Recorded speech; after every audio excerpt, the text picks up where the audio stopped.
Welcome back, students. So let us come to the last part of this chapter, ways to reduce global warming. तो ये देखो हम लोग discuss कर रहे थे कि धरती की तापमान टेम्परेचर कैसे धीरे धीरे बढ़ जा रहा है और ग्लोबल वार्मिंग हो रहा है। तो अभी हम डिस्कस करेंगे कि ग्लोबल वार्मिंग को हम लोग कैसे घटा सकते हैं। देखो, ग्लोबल वार्मिंग को घटाने की सबसे पहला तरीका यह है कि जो ग्रीन हाउस गैसेज है, कार्बन डाइऑक्साइड, कार्बन मोनोऑक्साइड जैसा, मीथेन, इस तरह की जो ग्रीन हाउस गैसेज है, उनको हम, उनका जो एमिशन है, मतलब उनको जो हम लोग निकालते हैं, वो कैसे कम किया जाए। ये कम करने का तरीका क्या है? फॉसिल फ्यूल्स माने कोयला, कोल, पेट्रोलियम, ये सारे जो फॉसिल फ्यूल्स है, इसको हम कम जलाएं। इसके बदले में we switch to renewable sources of energy. Renewable sources of energy मतलब सूरज की धूप से जो विद्युत बनाना है, पानी से की मदद से जो विद्युत बनाना है, या समुद्र में जो पानी का लेवल ऊपर होता है नीचे होता है, मतलब टाइड्स, ज्वार भाटा से की मदद से जो विद्युत उत्पादित होती है, हवा की मदद से जो विद्युत उत्पादित होती है। तो ये सब तरीके से we should try to produce more and more electricity with the help of water, sunlight, wind etcetera. देखो, कोयला, पेट्रोलियम वगैरह जलाकर इलेक्ट्रिसिटी का उत्पादन करना, इसको हमें घटाना पड़ेगा, क्योंकि कोयला, पेट्रोलियम जलाकर हम इलेक्ट्रिसिटी का उत्पादन ज़्यादा करेंगे तो कार्बन डाइऑक्साइड, कार्बन मोनोऑक्साइड जैसा ग्रीन हाउस गैसेस ज़्यादा निकलेगा। उसके बाद देखो, हमें we should plant more trees, ज़्यादा से ज़्यादा पेड़ हमें लगाना पड़ेगा। और धरती की जो फॉरेस्ट कवर है, मतलब जंगल का जो धरती पे इलाका है, उसको ज़्यादा बढ़ाना पड़ेगा। और इसके साथ साथ कार्बन डाइऑक्साइड एयर में कम निकले, हम कम कार्बन डाइऑक्साइड प्रोड्यूस करें, इसके बारे में हमें सोचना पड़ेगा। देखो, सरकार को चाहिए, गवर्नमेंट को फ्री सैपलिंग्स, मुफ्त में लोगों में पौधे की जो चारा होती है वो बांटना पड़ेगा, ताकि लोग क्या करें, एफॉरेस्टेशन, एफॉरेस्टेशन मतलब जंगल पेड़ लगाने का जो प्रोग्राम है वो लोग शुरू करें। ओके, इसके साथ साथ देखो और क्या हमें करना होगा, हमें eco friendly cars and gadgets का मतलब होता है जो गाड़ी या जो गैजेट्स, जो चीज़ हम लोग यूज़ करते हैं ना, वो इलेक्ट्रिसिटी पे चले। मतलब वो पेट्रोल में, जैसे आजकल तुम लोग जानते हो बैटरी वाले स्कूटर्स, बैटरी वाले गाड़ीज, टोटो तो सारे बैटरी पे चलते हैं। तो इस तरह से पेट्रोल में चलने वाले गाड़ी को हम लोग धीरे धीरे छोड़ दें और हम क्या करें, इको फ्रेंडली मतलब बैटरी पे, इलेक्ट्रिसिटी पे चलने वाले गाड़ी हम लोग यूज़ करें। जो हमारे घर में नॉर्मल बल्ब्स है, वो ज़्यादा इलेक्ट्रिसिटी वो यूज़ करता है। ज़्यादा इलेक्ट्रिसिटी यूज़ करेगा तो हमें ज़्यादा इलेक्ट्रिसिटी प्रोड्यूस करना पड़ेगा, कोयला ये सब जलाकर। इसलिए हमें CFL बल्ब, जो बल्ब कम इलेक्ट्रिसिटी यूज़ करती है, ये सब बल्ब को हमें ज़्यादा यूज़ करना पड़ेगा। इसके साथ साथ देखो, हमें हर तरह से इलेक्ट्रिसिटी को बचाने की कोशिश करना पड़ेगा। ज़रूरत से ज़्यादा लाइट चलाना, ज़रूरत से ज़्यादा फ़ैन चलाना, ये सब चीज़ों को हमें छोड़ना पड़ेगा। ऐसा करने से क्या होगा, हमारी इलेक्ट्रिसिटी की, इलेक्ट्रिकल जो गैजेट है वो कम चलेंगे। देखो, light, fan, air conditioner, television, ठीक है, कंप्यूटर, इन चीज़ों को हम ज़रूरत से ज़्यादा नहीं हमें चलाना चाहिए। हमें इनको चलाने को थोड़ा कंट्रोल करना चाहिए, ताकि हम कम इलेक्ट्रिसिटी की हमें ज़रूरत पड़े और फॉसिल फ्यूल्स जलाकर हमें ज़्यादा इलेक्ट्रिसिटी का प्रोडक्शन ना करना पड़े। इसके बाद देखो, इसके साथ साथ हमें क्या करना है, efforts should be made to hasten the development of green cities और इको सिटीज़। देखो, सरकार अब कोशिश कर रही है कि ग्रीन सिटीज़ या इको सिटीज़ बनाने की। ग्रीन सिटी मतलब ऐसे शहर जिसमें ढेर सारे पेड़ पौधा होगा, और ऐसे शहर जहाँ के ज़्यादा से ज़्यादा गाड़ियाँ या ज़्यादा से ज़्यादा जो शहर की ज़्यादा से ज़्यादा जो गाड़ियाँ है, व्हीकल्स है, वो क्या करेगा, वो बैटरी पे मतलब इलेक्ट्रिसिटी पे चलेंगे। तो ऐसे शहर होगा तो इनका पर्यावरण, एनवायरनमेंट के ऊपर इनका जो बुरा प्रभाव है वो घट जाएगा। इसके साथ साथ देखो, हमारे जो अर्बनाइजेशन हो रहा है, मतलब शहरें बढ़ रहे हैं, वहाँ से गंदगी कम फैले, ठीक है। जो गंदगी है उनको हम लोग रिसाइकलिंग का कोशिश करें, मतलब गंदगी को ऐसा ही ना फेंक के उनमें जो चीज़ को दोबारा यूज़ किया जा सकता है उनको दोबारा यूज़ करें, या उनसे कोई नई चीज़ उनसे बनाएं। जैसे फॉर एग्जांपल देखो, जो घर से आजकल हमारा कचरा निकलता है, उस कचरा के एक बड़ी हिस्से से आजकल खेत में देने के लिए जो फर्टिलाइज़र है वो बनता है। तो जैसे अच्छा, और शहर के लोगों को प्रोत्साहित किया जाए कि आप मोटरसाइकिल, गाड़ी वगैरह कम यूज़ करें और वो साइकिल का यूज़ ज़्यादा करें। तो दुनिया में देखो, Copenhagen, Amsterdam, Stockholm, Vancouver, London, Berlin, New York, Singapore, Helsinki, Oslo, ये दुनिया की ऐसी कुछ शहर है जो धीरे धीरे ग्रीन सिटीज़ बन रहा है। तो हमें 3 R है जो हमें यूज़ करना है। रिड्यूस मतलब कचरा जितना कम हम उत्पन्न करें, घर का कचरा या कचरा कम निकले। रिसाइकल मतलब कचरा जो हम निकालते हैं उसके अंदर वो कचरा जिससे हम नई कुछ जिसको बिना फेंके, जिससे हम दूसरा कुछ उसी से हम बना सकते हैं, उसका कोशिश करें। और रीयूज़ मतलब जो हमारी वेस्ट हो गया है, उस वेस्ट का कुछ हिस्से को हम बिना फेंक के अगर हम कोशिश करें कि उसको हम दोबारा, जैसे देखो जब हम कोल्ड ड्रिंक्स पीते हैं तो कोल्ड ड्रिंक का बॉटल को ना फेंक के हम कोशिश करें कि उसी के अंदर हमें घर में उसी के अंदर उस बॉटल के अंदर हम घर में पानी रखें। तो ये हो गया रीयूज़। और रिसाइकल मतलब उस किसी फेंका हुआ चीज़ की मदद से जब हम नई कुछ बना देते हैं, दैट इज़ कॉल्ड रिसाइकल। तो ये 3 चीज़ हम करेंगे तो हमारा कचरा कम निकलेगा, और कचरा कम निकलेगा तो हमारी प्रदूषण कम होगी, और धीरे धीरे जो ग्लोबल वार्मिंग है वो भी घट जाएगा। इसको एक और नाम से बुलाया जाता है, this is called sustainable development. देखो ये 3 R जो है, सबसे पहला R है रिड्यूस। रिड्यूस मतलब the use of natural resources so that they do not gate depleted. जो प्राकृतिक साधनों को, नेचर से मिलने वाले जो चीज़ों को हम लोग यूज़ करते हैं, थोड़ा सोच समझ के हम यूज़ करें, कम से कम हम उनकी यूज़ करें, जितनी ज़रूरत है उतना ही यूज़ करें ताकि वो ख़त्म ना हो जाए। We must reuse resources instead of throwing them away after each use. Reuse conserves new resources and prevents old resources from entering the waste stream. देखो, जो हमारी यूज़ करने के बाद जो हमारी सामान निकलता है, उस सामान के अंदर जिन चीज़ों को दोबारा यूज़ किया जा सकता है, हमें दोबारा उनको यूज़ करना चाहिए।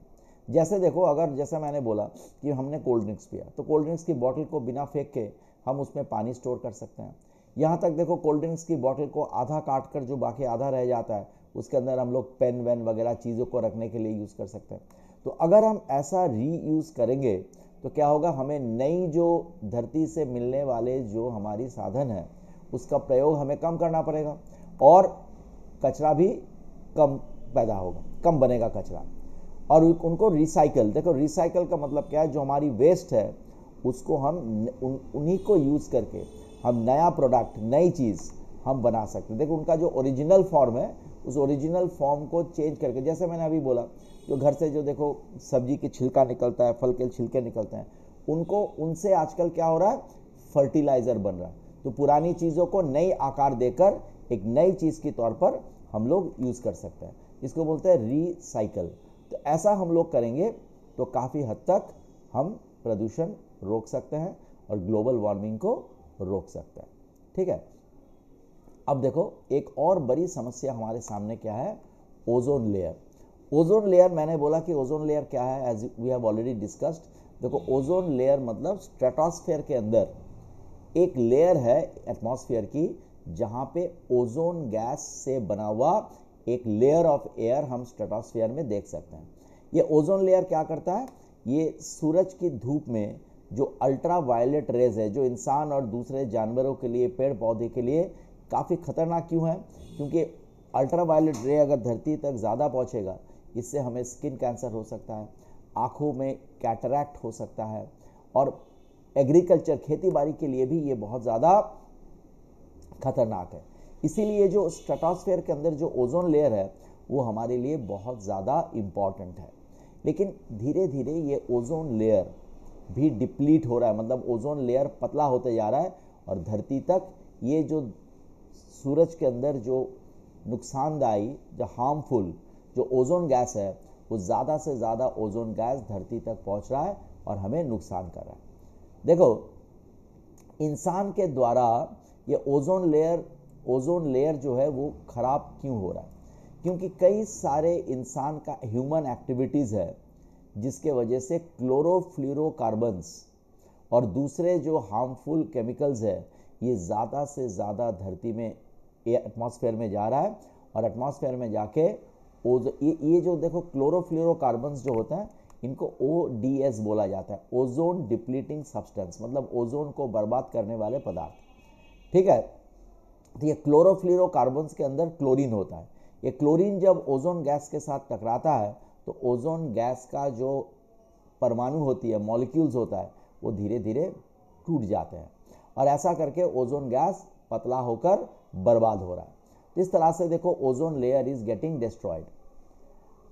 ये क्लोरोफ्लोरोकार्बन्स देखो, अगर हम कार्बन डाइऑक्साइड के साथ कंपेयर करें तो कार्बन डाइऑक्साइड के साथ कंपैरिजन में क्लोरोफ्लोरोकार्बन काफ़ी कम है, लेकिन क्लोरोफ्लोरोकार्बन का जो असर है वो कार्बन डाइऑक्साइड से 10,000 गुना ज़्यादा है। और कार्बन डाइऑक्साइड जितना दिन तक एटमॉस्फेयर में टिकता है, क्लोरोफ्लोरोकार्बन को जब हम किसी भी क्लोरोफ्लोरोकार्बन को जब हम एटमॉस्फेयर में छोड़ते हैं तो वो करीबन 100 साल एटमॉस्फेयर में टिक जाता है। और ये क्लोरोफ्लोरोकार्बन्स बहुत तेज़ी से ओजोन लेयर को बर्बाद कर रहा है। ये क्लोरोफ्लोरोकार्बन कहाँ से निकलता है? ये ज़्यादातर रेफ्रिजरेटर से निकलता है, एयर कंडीशनर से निकलता है और कई दूसरे इलेक्ट्रॉनिक गैजेट्स, इलेक्ट्रॉनिक चीज़ों से ये निकलता है। इसके अलावा देखो, आजकल जो हम लोग स्प्रे करते हैं ना, ये जो डिओडोरेंट लगाते हैं या बर्थडे पर वो फोम स्प्रे करते हैं, स्प्रे कैंस, वहाँ से निकलता है। फायर एक्सटिंग्विशर्स होता है ना, आग निभाने के लिए जो टैंक से हम लोग फोम छोड़ते हैं, वहाँ से होता है। जेट एयरक्राफ्ट देखना, आसमान में जब जेट प्लेन जाता है पीछे क्लाउड, बादल जैसा निकलता रहता है, वहाँ से होता है। ठीक है, तो ये सारी चीज़ों से ये क्लोरोफ्लोरोकार्बन निकलता है। यहाँ तक कि जब ज्वालामुखी फटता है, वॉल्केनो फटता है, वहाँ से भी क्लोरोफ्लोरोकार्बन्स निकल के ये ओजोन लेयर को बर्बाद कर रहे हैं। अब देखो, ये ओजोन लेयर को हम बर्बाद होने से बचा कैसे सकते हैं? देखो, कई सारे कंट्रीज़ है जो 16 सितंबर 1987 में दुनिया के ढेर सारे कंट्रीज़ कनाडा की मॉन्ट्रियल शहर में उन लोग एक मीटिंग बुलाया था कि कैसे हम लोग ओजोन लेयर को बर्बाद होने से रोकें।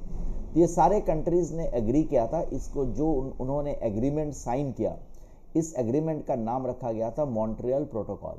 ये मॉन्ट्रियल प्रोटोकॉल में साइन करते हुए इन देशों ने कुछ सिद्धांत लिया था कि हम ग्लोबल तौर पर, मतलब सारा दुनिया भर में, हम ओजोन लेयर को डिप्लीट होने से हम रोकेंगे।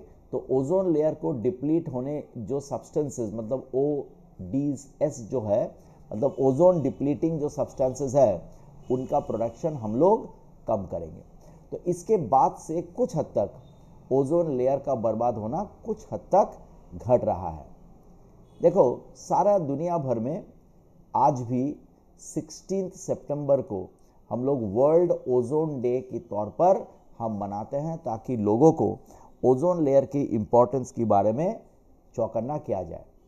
हमें देखो, जब हम दुकान में इलेक्ट्रॉनिक चीज़ें खरीदने जाते हैं तो हमें कोशिश करना है कि वैसा ही इलेक्ट्रॉनिक चीज़ें हम खरीदें जिसके ऊपर ओजोन फ्रेंडली या CFC फ्री ऐसा स्टिकर लगा हुआ हो। ऐसे ही इलेक्ट्रॉनिक चीज़ हमें खरीदना चाहिए।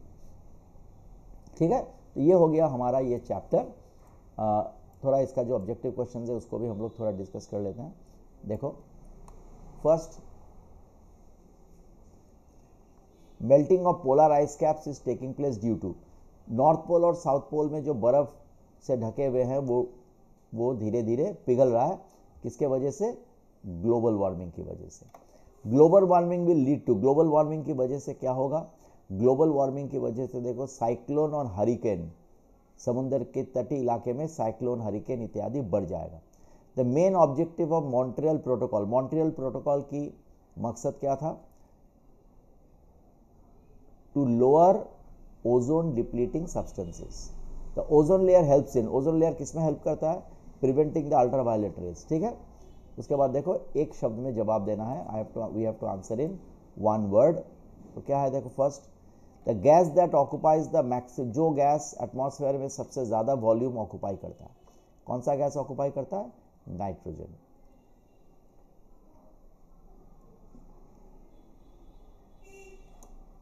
The upper limit of the troposphere that separate it's from, देखो ट्रोपोस्फेयर का ऊपरी हिस्सा जो ट्रोपोस्फेयर को स्ट्रेटोस्फेयर से अलग करता है, कौन सा हिस्सा है? Tropopause, tropopause. The coldest layer of the atmosphere की सबसे ठंडा लेयर, सबसे ठंडा लेयर कौन सा है? Mesosphere.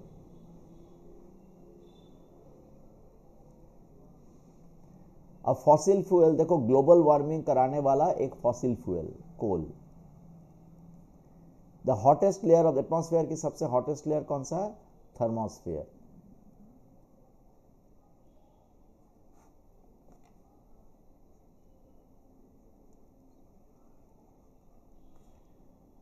The continent over which a large ozone hole has been developed, कौन सा कॉन्टिनेंट के ऊपर एक बहुत बड़ी ओजोन होल डेवलप किया है? Antarctica, Antarctica. Harmful rays that lead to the, अच्छा कौन सा रेज स्किन कैंसर होता है, कौन सा रेज से इंसान को स्किन कैंसर होता है? Ultraviolet rays, UV rays. Okay, so this is the chapter. Please go through the video. If you have any doubts, please ask me in the class. Okay, thank you so much.